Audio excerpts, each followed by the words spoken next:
Primeira carta de João, capítulo 1, versículo 5 até o versículo 2 do capítulo 2. Quantos encontraram? Digo amém. Amém. Ora, a mensagem que da parte dele temos ouvido e vos anunciamos é esta: que Deus é luz e não há nele treva nenhuma. Digam todos essa frase: que Deus é luz e não há nele treva nenhuma. Se dissermos que mantemos comunhão com ele e andamos nas trevas, mentimos e não praticamos a verdade. Se porém, vamos todos ler o versículo 7 juntos, por favor. Se porém andarmos na luz, como ele está na luz, mantemos comunhão uns com os outros, e o sangue de Jesus, seu Filho, nos purifica de todo pecado. Se dissermos que não temos pecado nenhum, a nós mesmos nos enganamos, e a verdade não está em nós. Se confessarmos os nossos pecados, Ele é fiel e justo para nos perdoar os pecados e nos purificar de toda injustiça. Você pode dar glória a Deus? Glória a Deus. Se dissermos que não temos cometido pecado, fazemos-lo mentiroso, e a sua palavra não está em nós. Filhinhos meus, estas coisas vos escrevo, para que não pequeis. Se todavia alguém pecar, temos advogado junto ao Pai, Jesus Cristo o justo. E Ele é a propiciação pelos nossos pecados, e não somente pelos nossos próprios, mas ainda pelos do mundo inteiro. Digam graças a Deus por sua palavra. Poder sentar em nome de Jesus.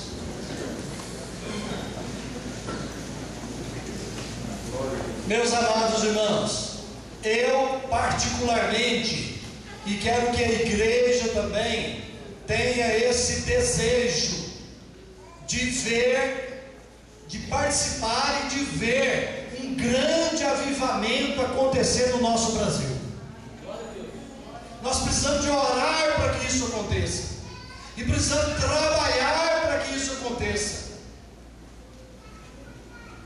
porque nunca, nos meus 56 anos de idade, eu nunca ouvi falar de tanta corrupção no Brasil.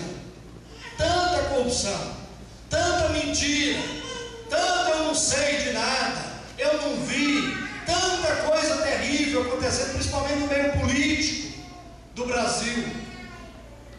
Nós precisamos de orar pelo Brasil, buscar a presença de Deus em favor do Brasil, um avivamento espiritual no nosso país. Nós vemos o número de evangélicos crescer muito, mas não está crescendo da mesma forma a qualidade de vida com Deus desses evangélicos, desses novos evangélicos. Digam graças a Deus pela chuva. Meus amados, Deus nos criou e nos salvou com propósitos.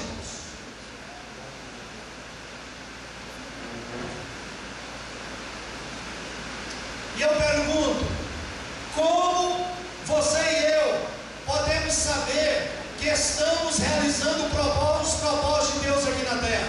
Veja bem, Deus nos criou para intimidade com Ele. Deus nos criou para sermos sinceros com Ele. Deus nos criou para termos comunhão com Ele, comunhão com os irmãos.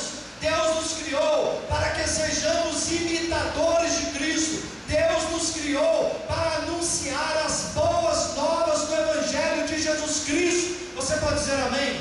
Amém. Agora, amados, estes propósitos podem ser adulterados pelo pecado.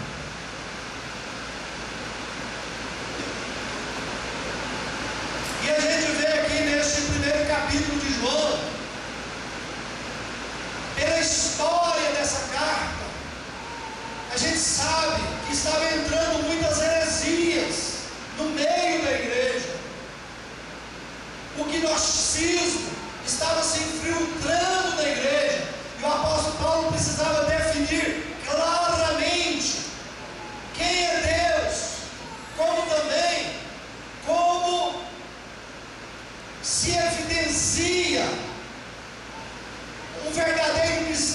vida de um verdadeiro cristão a presença de Deus?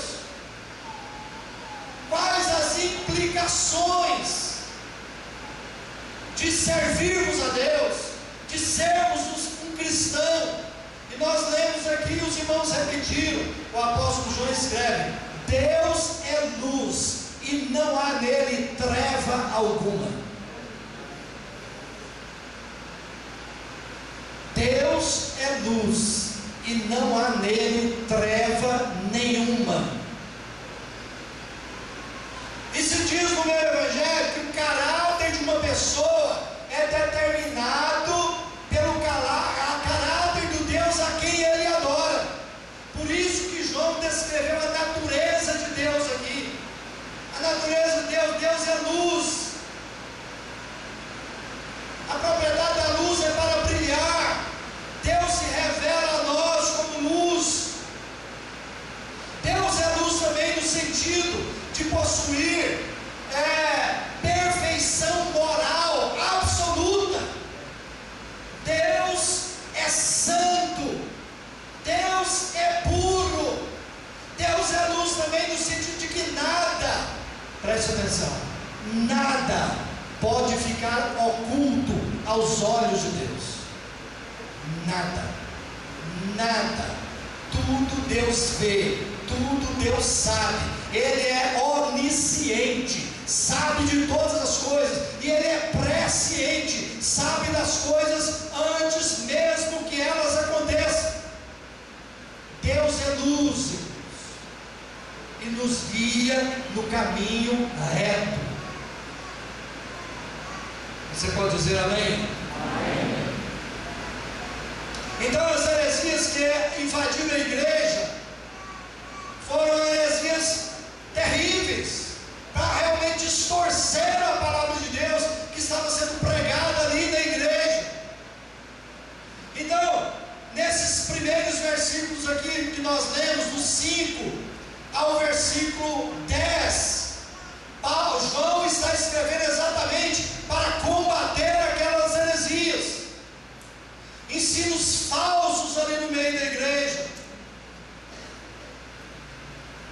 E a primeira heresia que é declarada aqui é afirmando de que temos comunhão com Deus. A heresia afirmava: você pode ter comunhão com Deus, mas você não precisa fazer o que a palavra de Deus diz, não.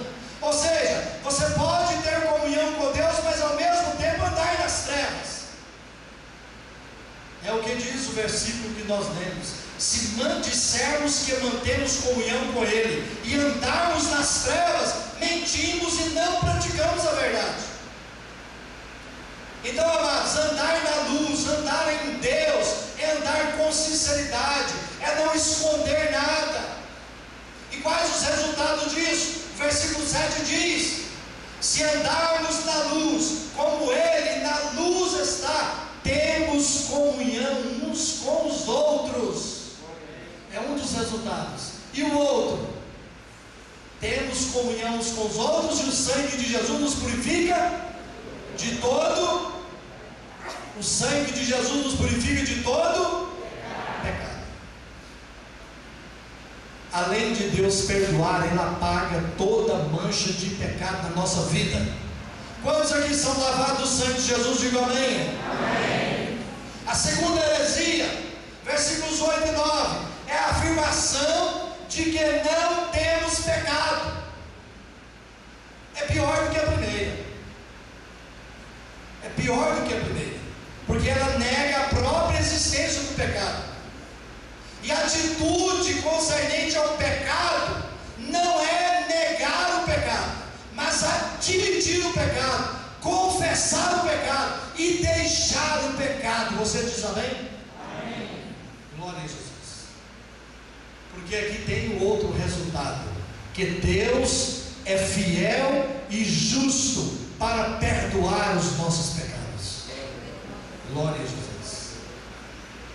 A terceira heresia aqui está no versículo 10 e no versículo 1, aqui que nós lemos, que é a negação de que o crente não está sujeito ao pecado. pecado, não está suscetível ao pecado. Porque dizer que não cometemos pecado não é apenas e tão somente uma grande mentira, mas é acusar Deus de mentir. Isso é grave, porque o propósito de João aqui é impedir o pecado e não desculpá-lo. Ah, foi por causa disso, ah, foi por causa daquilo. Ele não faz isso. João faz o seguinte, dizendo: para que não pequeis, escrevo para vocês não pecar. E diz positivamente agora, que se pecar, no versículo 2, se alguém pecar, temos um advogado junto ao Pai, Jesus Cristo justo. Glória a Deus, glória a Deus. Então a provisão de Deus é Jesus como nosso advogado, é Jesus como propiciação pelos nossos pecados. Então o que evidencia o verdadeiro cristão? O que diz que é crente mesmo. Porque existe um contraste aqui entre o falar e o fazer. Sabe, irmãos, nós podemos tentar encobrir os nossos pecados. E como que o crente tenta encobrir os seus pecados? Olhem para mim, por favor. Mentindo. Falando mentira para os outros. Porque muitas vezes crentes desejam que os outros irmãos o vejam como espiritual. Ele ora, diz que ora, ele até prega, e tem aquela aparência, e quer transmitir uma coisa, quer impressionar as pessoas, dando uma boa impressão, para que as pessoas pensem que ele está andando à luz, embora na realidade está nas trevas. Porque a Bíblia diz algo bem simples e categórico. O próprio João diz que se eu disser que amo a Deus, mas odeio o meu irmão, eu estou nas trevas. Eu estou andando em trevas, então eu estou mentindo. E aqui o texto fala de nós mentirmos para nós mesmos. Versículo de número 8: se dissermos que não temos pecado nenhum, a nós mesmos nos enganamos. Gente, isso é muito sério. Porque o problema aí não é enganar os outros, é tentar enganar-se a si mesmo. Porque é possível um crente viver em pecado, mas tentar mostrar que está tudo bem. Nós vemos um exemplo clássico na Bíblia sobre isso, o exemplo de Davi. Davi coabinou com a mulher de um soldado e depois mandou colocar o soldado na frente da batalha, onde ficavam só aqueles soldados e guerreiros mais valentes. Coloque o Urias lá na frente, para que ele morra. Por quê? Porque quando Urias, ele mandou primeiro chamar Urias. Chamou Urias depois que ele pecou com Batseba, engravidou a Batseba, ele mandou chamar Urias, para que Urias viesse, fosse para sua casa, dormisse com a sua mulher, para que aquele filho não fosse do Davi, fosse do Urias. Mas o Urias veio, não quis ir para sua casa, disse para o rei: rei, eu não vou para minha casa, porque os meus amigos, meus companheiros estão lá no fronte de guerra, e como eu iria fazer isso com eles? Eu vou dormir aqui na porta do palácio. E não teve quem fizesse o Urias ir para sua casa, ele não foi. E aí ele foi mandado para a guerra, levou a própria carta da sua morte. E o Davi, no bem bom, não foi para a guerra. Não, eu sou o rei mesmo, eu posso ordenar, fazer o que eu quero, porque eu sou a majestade. Deus me ungiu um rei, eu sou ungido do Senhor. Todos nós somos ungidos do Senhor hoje. Estamos na graça. Todos somos ungidos do Senhor. Ah, o pastor Adilson é ungido do Senhor. Sou também. mas você também é. Agora, o ungido, eu estou aproveitando para trazer esse ensino para os irmãos. O ungido de Deus só tem um. Ele se chama Jesus Cristo. Aliás, a palavra Cristo é ungido de Deus. É o único ungido que existe de Deus, é Jesus Cristo. Depois, todos nós somos ungidos pelo Espírito Santo. O Espírito Santo habita em nós. Temos a unção de Deus, amém? Fala para quem está ao seu lado, você tem a unção de Deus. Diz para quem está ao seu lado, você é ungido ou ungida de Deus. Então, meus amados, nós mentimos para nós mesmos, muitas vezes. Depois tem a outra situação, tentar mentir para Deus. Versículo 10, se dissermos que não temos cometido pecado, fazemos de Deus mentiroso, e a sua palavra não está em nós. O pecado pode nos fazer mentir para os outros, pode nos fazer mentir para nós mesmos, e mentir para Deus, além de tentar fazer Deus mentiroso. Como? Quando a gente contradiz a palavra de Deus, porque muitas vezes a gente aplica a palavra de Deus para os outros, e não a aplicamos para nós. Quantas vezes já aconteceu? Pena que fulano de tal não estava no culto hoje, ou quinta-feira, para ouvir aquela palavra, hein? Nunca a palavra de Deus serve para o crente, só serve para o outro. Queridos, vamos fazer diferente, vamos estar na casa de Deus, ouvindo a palavra de Deus, e sempre vamos falar e fazer assim: Senhor, fala comigo hoje, e receber a palavra da sua vida, não como palavra do pastor, mas como palavra de Deus para a nossa vida. Porque todos nós temos necessidade de aprendermos todo dia, todo culto, toda leitura da Bíblia, todo momento em que estamos ouvindo a palavra de Deus, todos nós precisamos aprender, e temos o que aprender. O adolescente tem o que aprender, o jovem tem o que aprender, o adulto tem o que aprender, a terceira idade tem o que aprender, a igreja tem o que aprender através da palavra de Deus. Você pode aplaudir ao Senhor?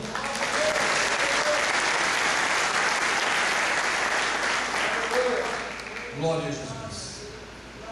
Então, nunca tente mentir sobre a sua situação espiritual. Quando estiver fraco, reconheça que está fraco, busque ajuda.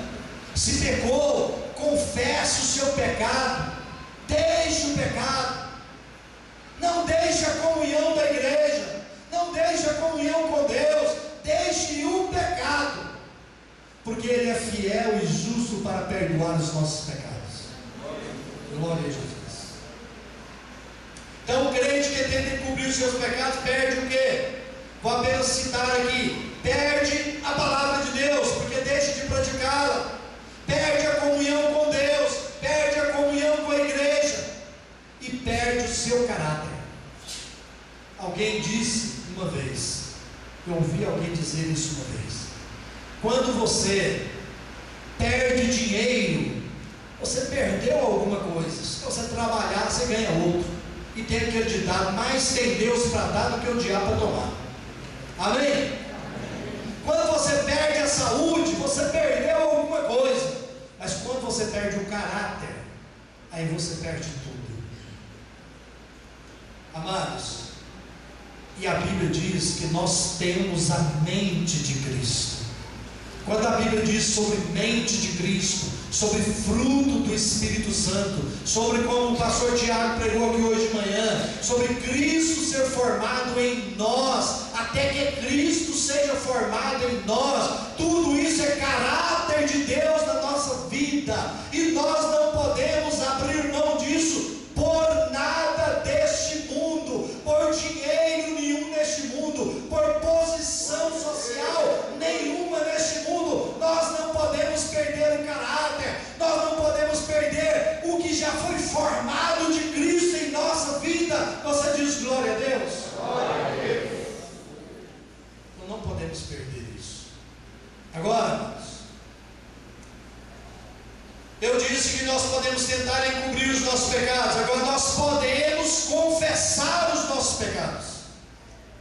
João dá 2 títulos para Jesus aqui, que é advogado e propiciação. Ele é a propiciação pelos nossos pecados, não somente pelos nossos, mas de todo mundo.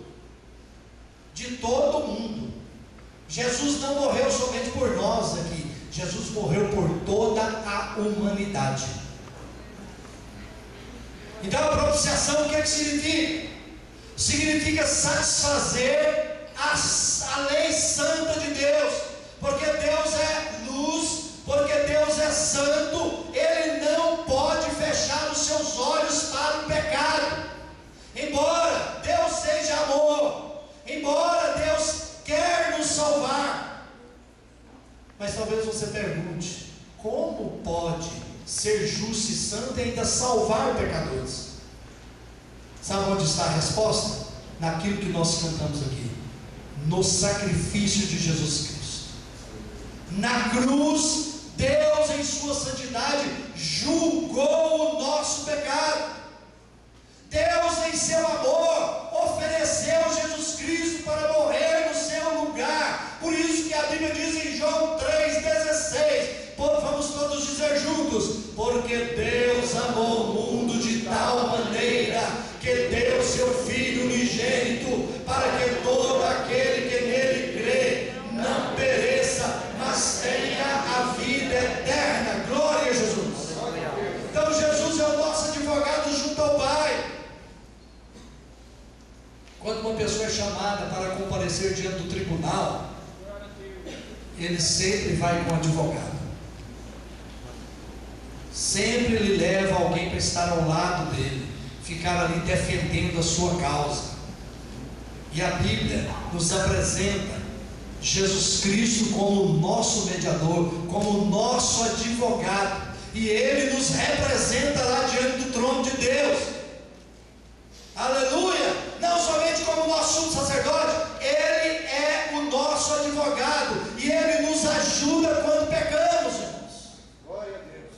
Ele não passa, é claro, a mão na nossa cabeça. Muitas vezes quando passamos a mão na cabeça de um filho, de uma filha: não, meu filho, não tem problema não. Muitas vezes passamos a mão na cabeça. Ele não passa a mão na cabeça, não. Ele nos disciplina.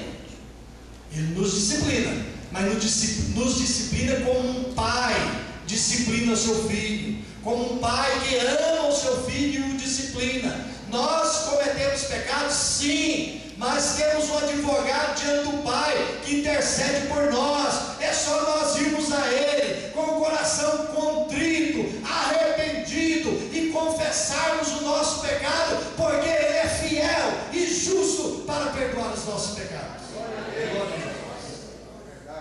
Então, os méritos do sacrifício de Jesus dá para nós essa possibilidade, né? Se nós formos a Ele, os nossos pecados são perdoados. Ele satisfez a justiça de Deus. Ele satisfez a justiça de Deus. O pecado nosso foi condenado em Jesus. É muito importante, apesar, além, melhor dizendo, de nós já sabermos disso, amados, nós precisamos de internalizar isso e poder ensinar outros a esse respeito, de que os pecados de toda a humanidade já foram pagos lá na cruz do Calvário. Glória a Jesus. Esconder o pecado? Não. Confessar? Confessar? Sim. Então o que é confessar pecado? É concordar com Deus que pecamos.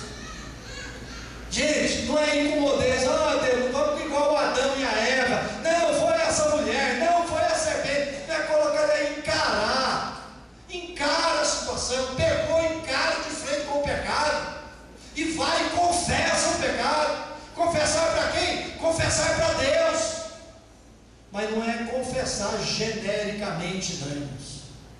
Não é confessar por atacado, não. Se a gente pecou no varejo, tem que confessar no varejo. Quando a gente aceita Jesus, eu já falei isso para os irmãos, vou repetir. Quando a gente aceita Jesus, todos os nossos pecados são perdoados, porque o maior pecado ali é perdoado. Sabe qual é o maior pecado? é sermos incrédulos. O maior pecado é a incredulidade, é não crer em Jesus para a salvação. Esse é o maior pecado. Então, quando a gente crê em Jesus, vai a Jesus, o recebe como Senhor e Salvador, a prostituição foi perdoada, a mentira foi perdoada, o roubo foi perdoado, tudo foi perdoado por atacado.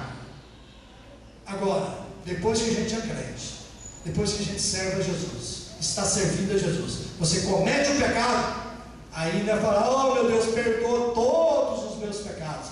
Não, encara de frente o pecado. Senhor, eu menti.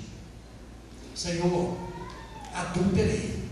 Senhor, eu tenho sido orgulhoso. Senhor, enfim, confessa no varejo, tá?